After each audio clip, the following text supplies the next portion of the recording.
organizo aqui. Você que trouxe seu exemplar da Bíblia Sagrada, vai abrindo junto comigo no livro de Atos, capítulo 20. Vamos ler do verso 7 ao 12. Atos 20, do verso 7 ao 12. Enquanto os irmãos estão procurando, quero agradecer essa oportunidade. Amém? Agradecer primeiramente a Deus, depois o nosso pastor Alex, também pelo Lucas, tá? Que Deus abençoe. Feliz aniversário para você, varão. E põe na sua mente que você não é negro, tá? Sua família toda é, não. Brincadeiras à parte, né? Que ele sempre fala que é negro, mas é negro. Não é negro, então deixa ser comigo. Está na negada, né? Amém? Todos acharam? Amém. Vamos dar a leitura do texto sagrado que diz assim: no primeiro dia da semana reuniu para partir o pão, e Paulo falou ao povo, pretendendo partir no dia seguinte. Continuou falando até a meia-noite. Verso 8. E havia muitas candeias no piso superior, onde estava reunido, e um jovem chamado Eutico, que estava sentado numa janela, adormeceu profundamente durante o longo discurso de Paulo. Vencido pelo sono, caiu do terceiro andar, e quando o levantaram, estava morto. E Paulo desceu e inclinou-se sobre o rapaz e abraçou, dizendo: não fiquem alarmados, ele está vivo. Então subiu novamente e partiu o pão e comeu. Depois continuou a falar até amanhecer, e foi embora, levando vivo o jovem que muito os consumiu. Amém? Também quero agradecer minha família que está aí também, minha mãe, a Julinha que louvou aqui agora, o Érico, a pessoa Deus tenha abençoado. Ela é minha irmã, tá, irmãos? É parecido, né? É uma parecida, é imensa na casa do Senhor. Que Deus continue te usando. Ela foi batizada com o Espírito Santo com 12 anos. 11 anos ela foi batizada com o Espírito Santo. E dos 11 anos para cá está fazendo a obra de Deus aí. Amém? E que Deus ainda ele batiza também criança. Deus batiza criança ainda. Amém? Irmãos, não vou ser muito cansativo essa introdução. Eu creio que para vocês entenderem o contexto da palavra, então é necessário fazer uma introdução para vocês entenderem esse episódio que está acontecendo no capítulo 20. Então, sabemos no início dessa leitura que o livro que a gente leu é um livro de Atos, né? Então o livro de Atos ele foi escrito, segundo alguns estudiosos, foi escrito por Lucas e algumas partes por Teófilo, né? Sabemos que a duração desse livro, desde o capítulo 1 até o capítulo 28, ele é de 30 anos seguidos.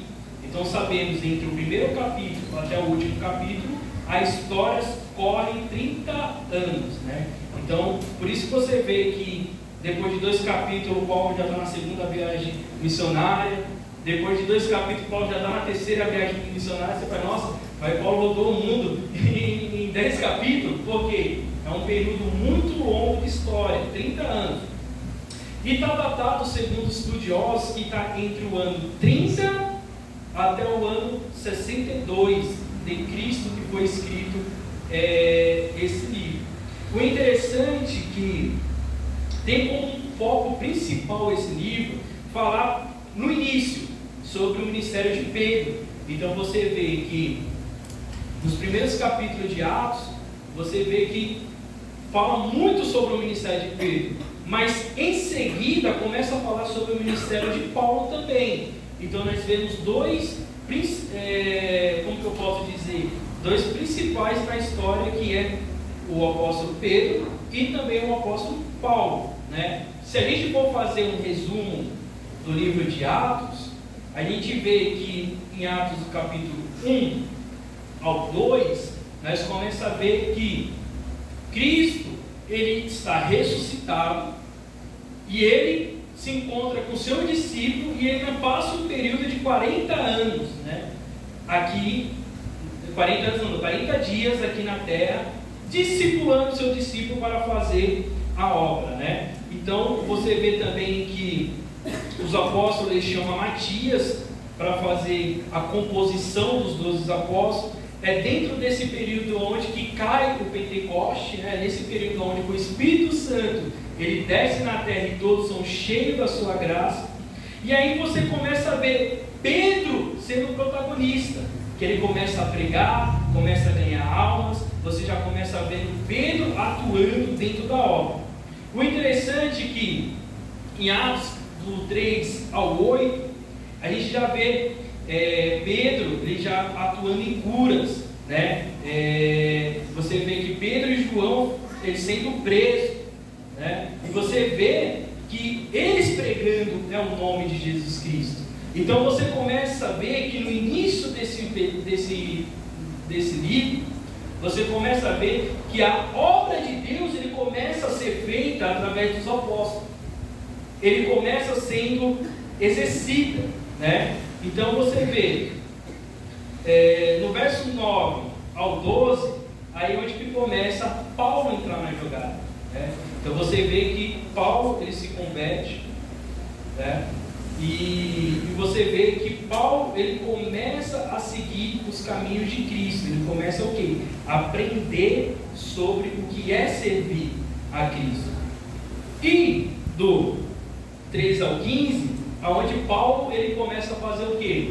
Ele começa a fazer as suas viagens, onde ele começa a pregar, é onde que ele é preso, aonde ele recebe calúnias, é onde muitas das vezes ele está caminhando na frente do apostolado que Jesus Cristo deu para ele, né? E do 16 ao 20 é onde que ele faz as suas viagens missionárias. Então sabemos que Paulo ele faz 3 viagens missionárias. E o interessante é que, segundo estudiosos dizem, que no verso 20 é onde que ele está fazendo a sua última viagem missionária, e aonde que ele começa a repassar nas suas igrejas. Então Paulo, ele fez a primeira, ele foi abrindo as igrejas. Segundo, ele começou a observar as suas igrejas e abriram mais. Ele foi nas igrejas que ele abriu e depois abriu mais igrejas. E na terceira viagem, o que ele fez? Ele começou a passar nas igrejas pregando a palavra de Deus, para fazer um acompanhamento pastoral naquelas igrejas. Mas o interessante é que Paulo, ele era um homem que gostava de pregar, porque ele tinha uma alta sabedoria, um alto conhecimento, ele conhecia, né? E por onde ele passava, ele gostava de ministrar a palavra de Deus.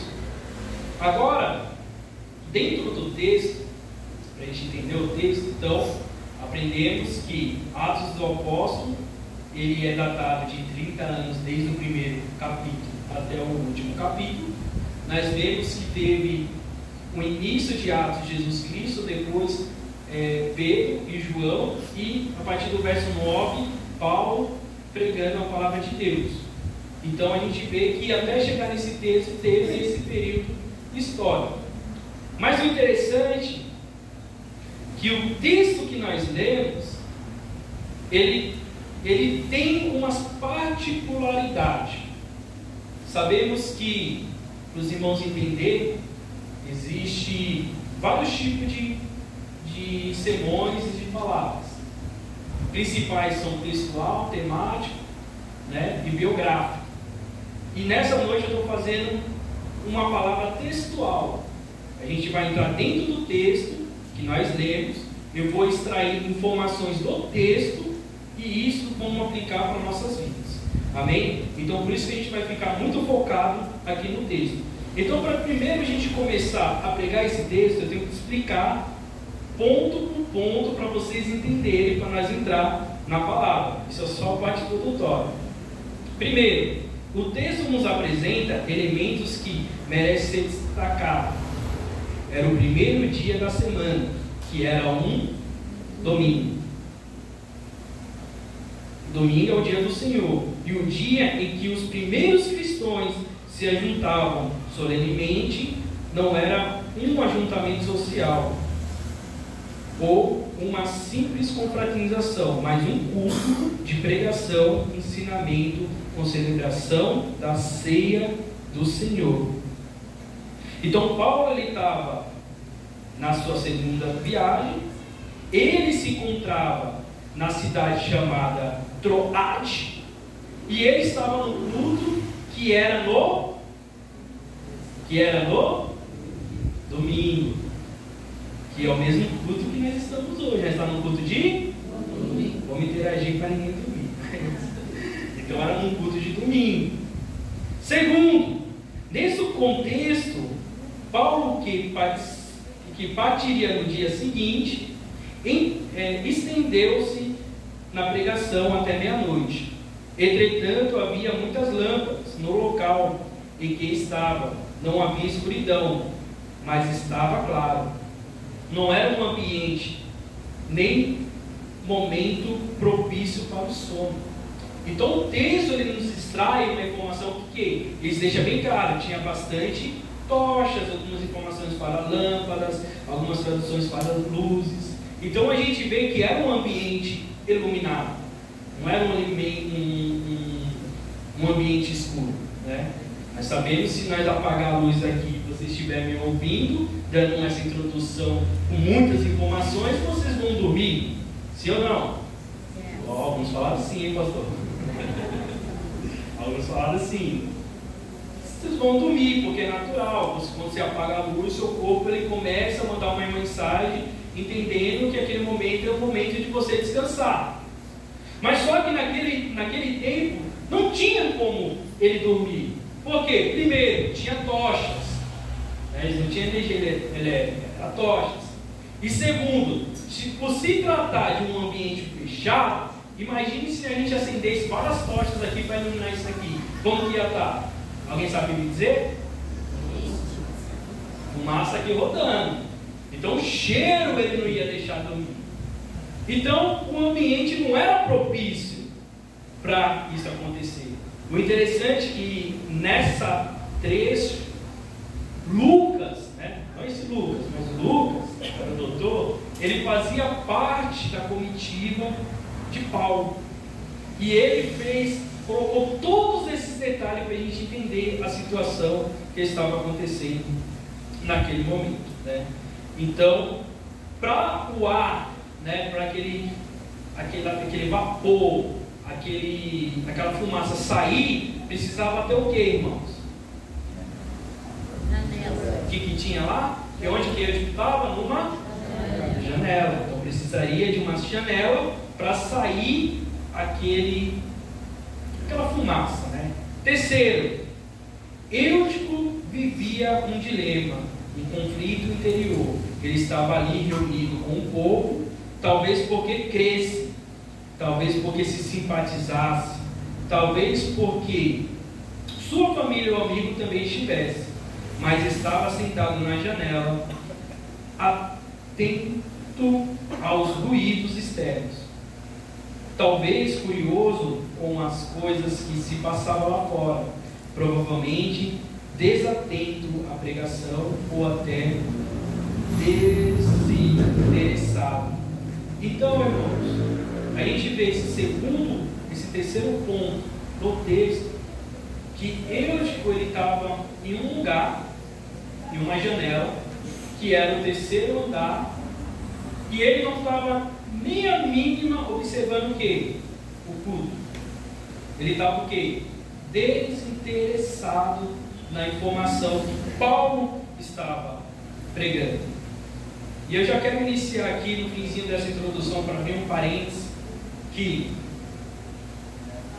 quando nós viemos para a igreja, e quando a gente senta nesses bancos, e a nossa mente começa ali, ó, pensar em tudo, pensa na pizza que vai comer depois do culto, né? Pensa nos lanches que o Lucas vai pagar para a gente no final do culto, né, jovens? Pensem nessas coisas, e você olha para o irmão Jairo que está dando essa introdução, e você vai, o que ele está dizendo? Não entendendo nada. Isso muitas das vezes acende um sinal de alerta, onde nós temos que ver O que está acontecendo conosco? E Eutico, ele estava no estado de inércia, estava ali olhando para o mundo, Paulo pregando, e ele na inércia. Quantas pessoas frequentam a igreja, mas permanecem sentados na janela? Quantas? Ali com o corpo presente, mas com a cabeça lá fora, com a cabeça nas dívidas, com a cabeça na prova da faculdade, com a cabeça no namorado, na namorada, nos filhos, nos problemas. Mas só que o Senhor, nessa noite, Ele cobra nós uma postura, e cobra que a gente tome um outro rumo na nossa vida. E o interessante é que dentro dessa palavra, dentro desse texto que eu expliquei para os irmãos e as características, eu extraí 4 características de Eutico e 3 ações de Paulo.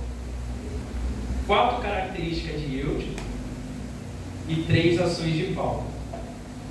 A primeira característica de Eutico: indisposição para ouvir a palavra de Deus. Então, Eutico, ele estava indisposto de ouvir a palavra de Deus. Lá estava Eutico, que já tinha perdido o fio da meada da ministração de Paulo, somando a falta de oxigênio na sala por conta das tochas, os pensamentos gerados por sua distração com coisas lá de fora.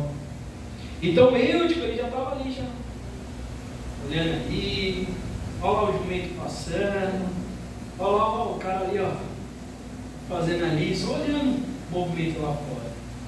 E Paulo lá pregando, vida sendo cheia do Espírito Santo, pessoas recebendo a bênção de Deus. É onde que muitas das vezes a gente se pergunta e olha para um lado, olha para o outro e fala assim: mas por que o irmão ali foi batizado com o Espírito Santo e eu não fui? Por que a irmã ali da esquerda está recebendo uma bênção, está sendo abençoada, a casa dela está sendo abençoada e eu não estou sendo abençoado? Porque muitas das vezes nós estamos observando o mundo lá fora, mas nessa noite o meu Deus, o seu Deus está falando para mim também e para vocês, para nós parar de olhar para fora e olhar aqui para dentro, para as coisas de Deus. E Deus está falando muito mais. Quando nós começamos a olhar as coisas de Deus, as coisas daqui de dentro, Deus, ele começa a te abençoar na sua casa, no seu serviço, na sua família, no meio da sua parentela, porque você fala assim: não, eu estou olhando agora para Deus, Deus é o meu caminho, Deus é o meu refúgio, deixa as coisas de fora do jeito que está, deixa o mundo se acabar, mas Deus está comigo, está com a minha família, Deus está com você nessa noite, grandes coisas Ele vai fazer para a sua vida, mas primeiro nós temos que olhar para Deus. Em 2 Reis, capítulo 6, verso 15 ao 17, projeta aí, irmão.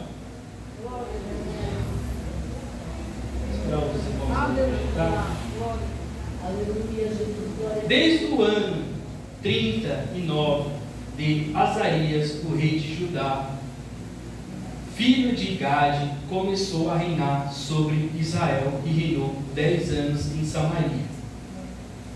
E fez que era mal aos olhos do Senhor todos os seus dias, se não apartou dos pecados de Jeroboão, filho de Nebate, que fez pecar a Israel. Então veio o rei da Síria contra a terra, e Mené deu a por 1000 talentos de prata para que sua mão fosse com ele, a fim de firmar o reino na sua mão. E Mené tirou desse dinheiro de Israel, de todos os poderosos e ricos, para dar ao rei da Síria, para cada homem 50 ciclos de prata, e assim voltou ao rei da Síria, e não ficou ali na terra, né? Aí, esse é o verso 17, 2 Reis 6, 15 ao 17. A história é mais para trás ainda.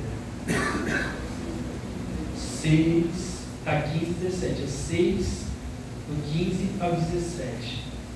15, agora Pode jogar no 17. Aí. E orou Eliseu e disse: Senhor, peço-te que lhe abra os olhos para que veja. E o Senhor abriu os olhos do moço, e eis que o monte estava cheio de cavalos e carros de fogo em redor de Eliseu. Então, irmãos, o que está acontecendo, né, aí nesse momento? O rei, ele decidiu: não, vou acabar com Elias, destruir. Mas só que Eliseu, ele estava fazendo o quê? Não é Elias não, irmãos, Eliseu. Eu sempre confundo os dois. Eliseu, ele estava fazendo o quê? Estava ali paradinho no canto dele. De repente o moço dele olhou para fora e falou assim: Eliseu, nós está perdido. Olha o tanto de carro ali, de homem ali vindo para nos destruir. O que ele estava fazendo? Estava olhando o quê? Para fora. Sim ou não? Sim. Estava olhando para fora. Mas só que de repente Eliseu olhou assim e falou assim: não, você está olhando muito para fora, você não está olhando para dentro. Aí Eliseu olhou para esse Senhor. Aí Eliseu voltou a orar: Senhor, abre os olhos desse moço para que ele veja. Quando aquele moço ali olhou novamente para fora, o que ele viu? Deus abriu os olhos dele e viu vários cavalos de fogo ao redor de Eliseu. E ele olha para Eliseu e diz assim: Eliseu, maior é o que está conosco. Muitas das vezes quando a gente olha para fora, irmãos, a gente não vê muitas das vezes a situação que nós estamos vivendo ser cumprida. Muitas das vezes quando a gente está parado na janela olhando para fora, a gente vê muitas das vezes a luta, a prova. Muitas das vezes a gente vê a nossa situação que está precária. Mas a partir do momento quando Deus ele abre os nossos olhos espiritual, e nós começamos a ver que Deus ele é maior na nossa vida, que a nossa luta é onde que nós começamos a perceber, porque o maior está com quem? Está conosco, o maior está comigo, o maior está com você, o maior está com o seu irmão do lado, o maior não está lá fora, o maior está aqui dentro. E Deus nessa noite está falando para mim que Ele vai abrir os olhos espirituais nessa noite para você ver que o seu Deus é maior que o seu problema, que o seu Deus que essa luta que você está passando, que o seu Deus ele é maior qualquer coisa que está passando na sua vida, porque o maior está conosco. O maior está conosco. Olhe para dentro e não olhe para fora. Olhe com os olhos da fé. Olhe com o olho espiritual, que Deus nessa noite quer te mostrar grandes coisas, quer fazer grandes coisas na sua família. Mas para isso precisa tomar uma posição perante a presença de Deus. Aquele moço não estava com o olho espiritual aberto porque eles não estavam na exposição. Mas só que Eliseu, a Bíblia não relata que Eliseu olhou para fora. Eliseu todo momento ficou de joelho orando. E ele fez uma outra oração e disse: Senhor, eu estou aqui de joelho. Quem sabe de joelho, a Bíblia não diz que como ele estava, mas ele estava orando. E falou assim: Senhor, eu estou aqui orando, mas eu estou vendo lá fora. Eu estou aqui orando, mas eu estou vendo lá fora. Mas ele que está olhando lá fora não está vendo o que o Senhor Deus tem para nós. E nessa noite, na minha vida, na sua vida, desse jeito, irmãos, nós estamos olhando lá para fora, mas o Senhor quer que nós olhemos aqui para dentro.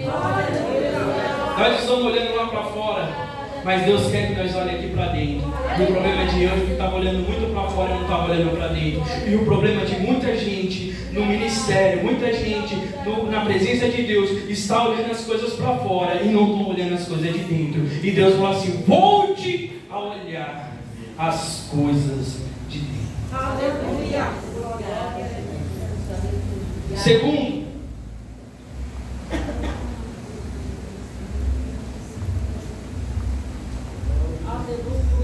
não se comprometeu com as coisas de dentro. Primeiro, ele não estava olhando para fora. Segundo, ele não se comprometia com nada que acontecia na igreja. Olha que interessante. Em 2 Samuel, capítulo 6, verso 16, Diz assim: e aconteceu que, entrando a arca do Senhor na cidade de Davi, Mical, filha de Saul, observando de uma janela, ao ver ao rei Davi dançar, comemorar perante o Senhor, ela o desprezou em seu coração. Então, a gente vê que Mical, ela estava igual a Eumêutico, estava ali olhando pela janela, observando, não estava participando do culto que estava comemorando a entrada da Arca da Aliança, que representava a presença de Deus. E o interessante é que, em vez dela incentivar Davi, ela desprezou Davi por ele estar sentindo a presença de Deus. E isso, irmãos, quando nós começamos a estar no culto, quando nós começamos a estar aqui na igreja, e nós começamos a olhar para fora, o irmão do seu lado está falando em línguas estranhas, está profetizando, e você não está sentindo nada. O irmão do seu lado está ali profetizando, sentindo a presença de Deus, você está assim, olha para o outro, e ainda sai dali e diz assim: o culto hoje foi frio. É, pastor? Mesmo dia. E o culto foi frio. Mas eu creio que hoje tem clientes aqui que estão participando desse culto.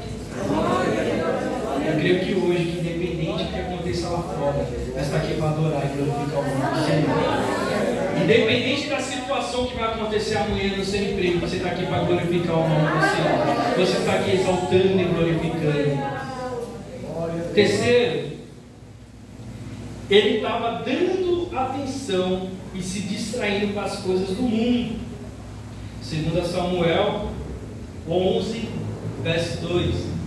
Uma tarde Davi se levantou e, depois de ter ido dormindo um pouco, foi passear no terraço do palácio. Dali viu uma mulher muito bonita, tomando banho. E aí ele mandou que descobrisse quem era aquela mulher, e soube que era Batseba, filha de Eli, esposa de Urias, o heteu. Davi, primeiro que ele estava tirando um cochilo, já começa por aí errado, não foi para a guerra. Segundo, ele foi para a varanda, olhar o quê? Para fora. E a partir do momento que ele não vai para a guerra, não vai lá guerrear junto com o seu povo, a partir do momento que ele vai para fora e começa a olhar para o mundo, o que acontece com ele, jovens? O pecado entra na vida dele. Então, quando a gente está distraído com o mundo, o pecado ele entra na nossa vida. E o que Davi fez? Não, você vê essa mulher aí, essa mulher é bonita. Davi lá no varanda, nossa, olha como eu estou andando. Eu falei: não, manda trazer para mim. Mas rei era casado. Não, que isso, eu sou o rei. Porque estava observando as coisas do mundo. Se ele tivesse olhando para as coisas de Deus, se ele tivesse envolvido para as coisas de Deus, se ele estivesse na guerra, ele não tinha pecado. E o pecado de Davi trouxe grandes consequências futuras para ele. E muitas das vezes nós estamos deixando o mundo entrar no nosso coração. Hoje é culto de jovens, hoje é dia de torcer o negócio. Nós estamos deixando o mundo entrar aqui, ó. E é hoje que nós começamos a dizer o quê? Não, é tudo normal. Isso aí é normal. Isso é normal. Isso é normal. Mas para Deus não é normal. Para quem está olhando para dentro não é normal, não. Porque quando nós estamos focados nas coisas de dentro e não olhando para fora, o pecado não entra. Mas a partir do momento que nós olhamos para fora, o pecado ele começa a entrar na nossa vida. Vamos para o 4. Sem focar em fazer a vontade de Deus, e não focando em fazer a obra de Deus, eu te encontrava dormindo na presença de Deus. Então você vê aí no verso 9, na parte C do versículo. Vencido pelo sono, caiu do terceiro andar, quando levantaram estava morto. Então, além dele estar olhando para fora, desinteressado com as coisas de dentro, além dele estar atraindo as coisas do mundo, ele estava completamente desinteressado com a obra do Senhor. Aí você observa, quando você vê um jovem que já não quer ir para um ensaio palavra, você já vê um jovem que não quer estar presente nos cultos, aí hoje você quer ver um jovem que não quer vir mais para o ensaio, o mundo já está dentro dele. Não está mais interessado. Aonde que muitas das coisas do mundo é melhor que não estar na igreja, você já começa a ver que tem uma coisa errada ali. Você já começa a ver que o inimigo ali já está atuando. Mas Deus nessa noite está dizendo para nós, tomar cuidado.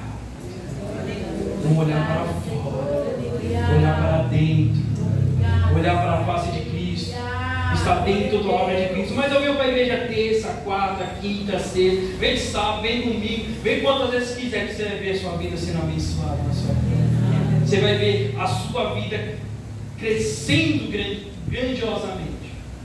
Teve uma vez quando eu namorava com a minha esposa ainda, e isso ela está aqui, ela está de prova, ela estava procurando estágio, ela estava terminando a faculdade, e eu dei um conselho para ela.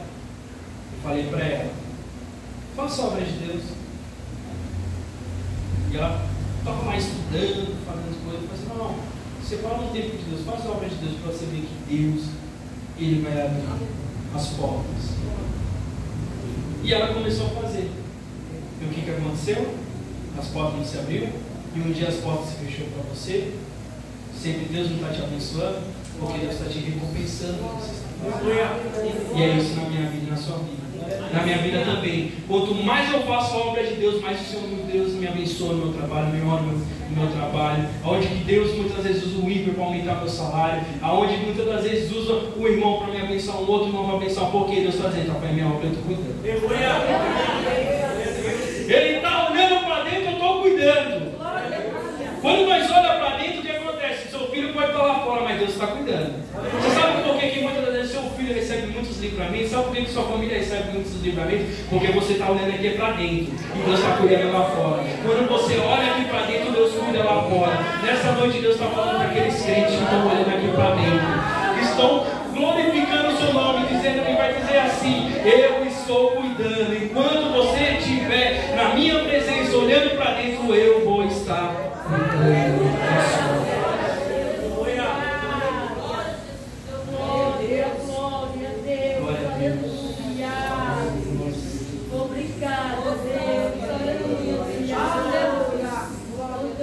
Coríntios capítulo 11, verso 1.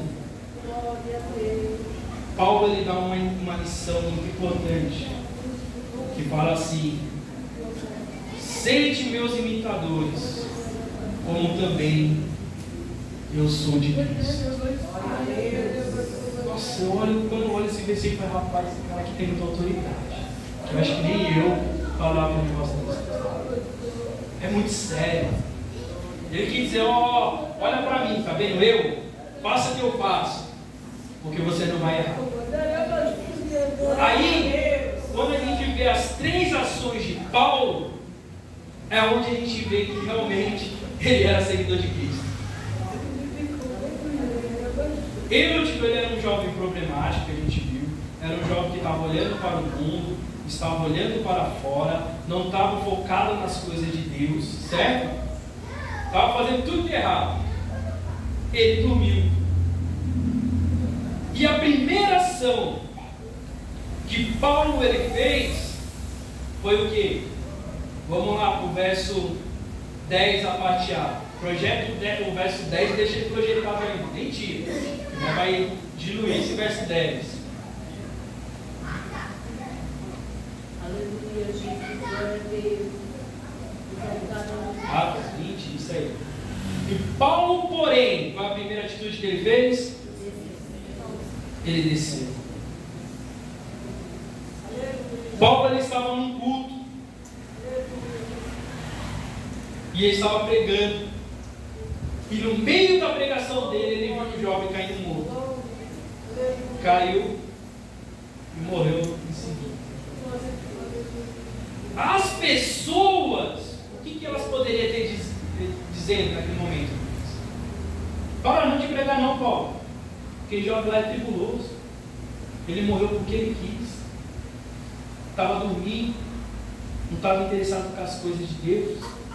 Estava nem aí para nada. Mas olha que foi a atitude de Paulo. Vou parar aqui. Vou descer. Canta, Rabastura, canta, Aleluia. Vivianda, Rabacanta, Rabastura, canta. Stop. Deus nessa noite está descendo na sua casa. Deus me mostra que você fez uma oração para Ele. Uma noite que você levantou, você nem levantou da sua cama, você continuou deitado. Em pensamento você orou a Deus. E você falou assim: Senhor, entra na minha casa. E Deus, ele ouviu a sua oração. Ele falou assim: que nessa noite ele está parando tudo. E ele está descendo na sua casa. Ele está fazendo uma restauração. Porque ele ouviu essa oração. E grandes coisas ele vai fazer na sua vida.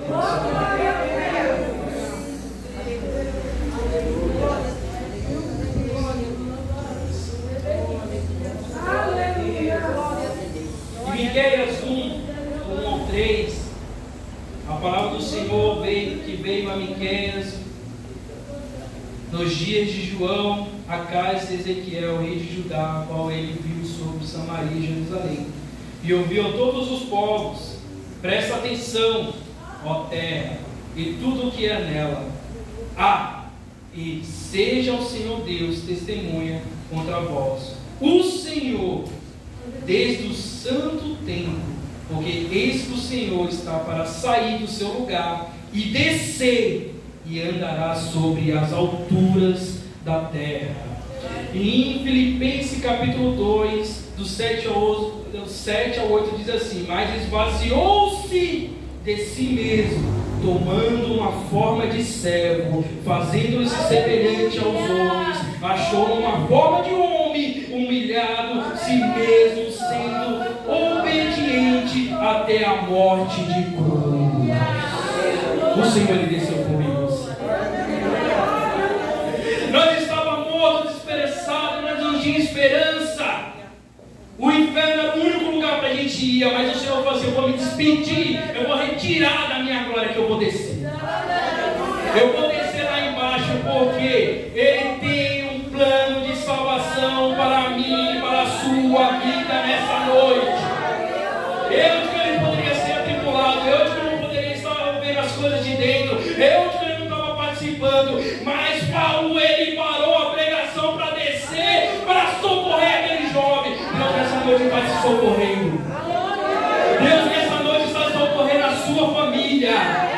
Deus nessa noite está socorrendo o seu filho. Deus é um Deus de socorro. Deus nessa noite está parando o céu para te abençoar e para te resgatar. Deus está parando os céus e a terra para entregar uma bênção para mim e para você nessa noite. Receba a bênção de Deus nessa noite.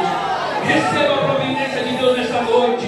Receba a providência de Deus na sua vida. Receba a providência de Deus que Ele está descendo nessa noite para nos abençoar. Hoje Deus está derramando uma grande glória sobre a minha e a sua vida.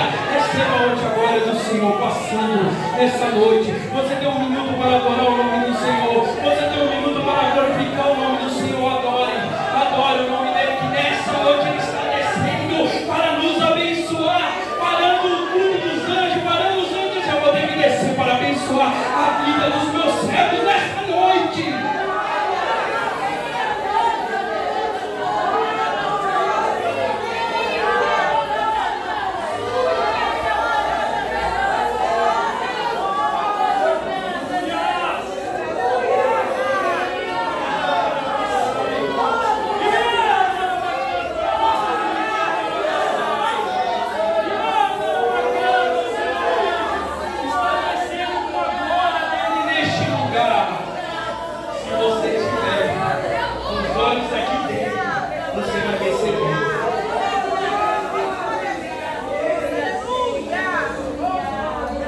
Segundo, deixa lá para o versículo, tira não. Fala segundo.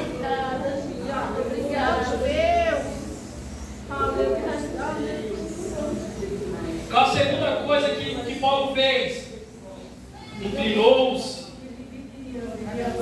Em João capítulo 8, verso 3 ao 6 diz assim: e os escribas e os fariseus trouxe-lhe uma mulher apanhada em adultério, e pondo-lhe no meio disse-lhe: mestre, essa mulher foi apanhada no próprio ato de adultério. E na lei nos mandou Moisés que essa tais seja apedrejada. Tu, pois, o que dizes?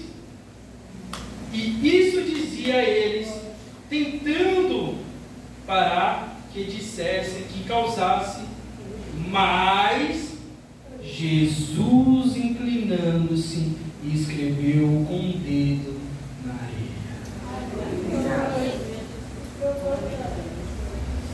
Jesus estava no templo. Jesus estava orando. Trouxeram uma mulher para ele. E falou assim: ó Jesus, essa mulher foi presa em adultério. Essa mulher não tem mais solução nenhuma para a vida dela. Que areia que Jesus escreveu que ele estava no templo? O templo não tinha areia. Mas segundo estudiosos que estudam a cultura hebraica, eles falam que quando no templo eles sacrificavam o cordeiro, e depois que terminava o sacrifício, que era justamente no período de manhã, Jesus estava no monte orando, de manhã ele desceu para o templo. E quando se findava o sacrifício, eles colocavam areia em cima daquele sangue, para não deixar aquele sangue escorrer. Então aquele cordeiro já foi oferecido para Deus. Os pecados já estavam naquele cordeiro. Mas quando eles jogaram areia, Jesus ele entrou no templo para orar. E é onde que ele trouxeram essa mulher. E quando Jesus ele parou e se inclinou, tem grande chance, não estou sendo assertivo, mas tem grande chance que ele escreveu na areia do sacrifício. E nessa noite, eu digo, a história dele só era uma. Era o quê? Morte. Já tinha morrido. Paulo ele parou o culto, Paulo desceu. E Paulo se inclinou. Aquela mulher, ela só tinha uma sentença, que era o quê? Que era a morte. Mas quando Jesus ele olha para o sacrifício e ele começa a escrever uma nova etapa da história para aquela mulher. Você entendeu? Deus ele tirou um ponto final e ele atribuiu uma vírgula e disse: não, vai parar aqui, não vai continuar. E quando o povo se inclinou, ele disse assim: não, a história desse moço ele não vai parar, porque quando o mundo olha para os jovens, e quando nós da igreja, muitas das vezes, nós olhamos que o jovem está nessa situação do eu, nós vai mais ele jogar para fora. Nós dá aquele pezão, mas vai jogar. Aí é onde que nós criticamos, onde que nós julgamos, aí muitas vezes é onde que ponto dele. Mas só que ele é a mesma coisa essa mulher. Ela foi pego num ato, eles estavam criticando, eles estavam julgando, eles estavam massacrando aquela mulher, da mesma forma que eles estavam massacrando aqueles jovens. Mas só que eles esqueceram uma coisa, porque que quem entra na vida é Jesus Cristo. E quando Jesus Cristo entra na vida, não existe morte, não existe solidão, não existe perca. Você jovem, estou falando para o jovem, você jovem, que nessa noite você foi acusado, você foi caluniado, Deus nessa noite está escrevendo uma nova história para você. Você, irmãos e irmãos, que foi caluniado, que muitas das vezes o inimigo ele fez o que quis na sua vida, te envergonhou, Deus está escrevendo uma nova história, porque a sua história não acaba aqui, você não vai para morrer. Jesus está se inclinando nessa noite e escrevendo com o dedo dele uma nova história para a sua vida, uma nova história para a sua família. Aquela pessoa que olhou para o seu filho e para a sua filha e disse que não tinha mais jeito, aquela pessoa que olhou para a sua família e disse: essa família não tem jeito, o Senhor nessa noite está se inclinando lá do alto do céu para nós e dizer: tem jeito sim. E nessa noite eu estou colocando nesse ponto final uma vírgula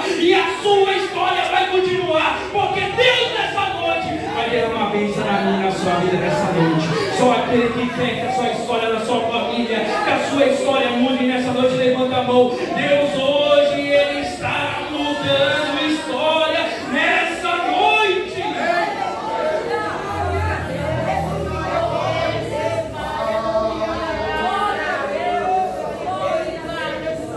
Paulo, ele desceu. Paulo, ele se inclinou.